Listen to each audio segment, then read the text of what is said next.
మొదటగా నాకు కాంగ్రెస్ టికెట్ ఇచ్చిన మా కాంగ్రెస్ పార్టీ అధినేత్రి సోనియా గాంధీ గారికి, ఏఐసిసి ప్రెసిడెంట్ మల్లికార్జున ఖర్గే గారికి, రాహుల్ గాంధీ గారికి, ప్రియాంక గాంధీ గారికి, అట్లాగే ఇక్కడ మన పిసిసి చీఫ్ మరియు సీఎం రేవంత్ రెడ్డి గారికి, బట్టి విక్రమార్క గారికి, ఉప ముఖ్యమంత్రి వర్యులు, మరియు మన వరంగల్ జిల్లా శాసనసభ్యులు, మంత్రులు, ఇక్కడున్న కాంగ్రెస్ నాయకులందరికీ కూడా నన్ను కాంగ్రెస్ పార్టీ అభ్యర్థిగా ప్రకటించినందుకు, నన్ను సపోర్ట్ చేసినందుకు వాళ్ళందరికీ నా ధన్యవాదాలు తెలియజేసుకుంటున్నాను.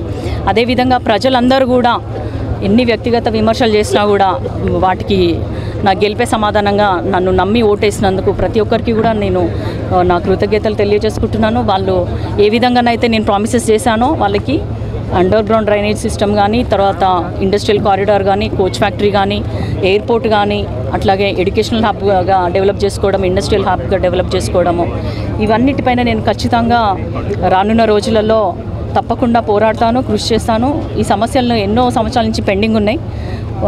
వరంగల్ ప్రజల గొంతుకగా నేను ఢిల్లీలో మాట్లాడబోతున్నాను. అందుకు అవకాశం కల్పించిన ప్రజలందరికీ కూడా పేరు పేరున నేను నమస్కారాలు తెలియజేసుకుంటున్నాను. Thank you. అసలైన తొలి వెలుగు. ఫాలో వాట్సాప్ @తొలి వెలుగు official.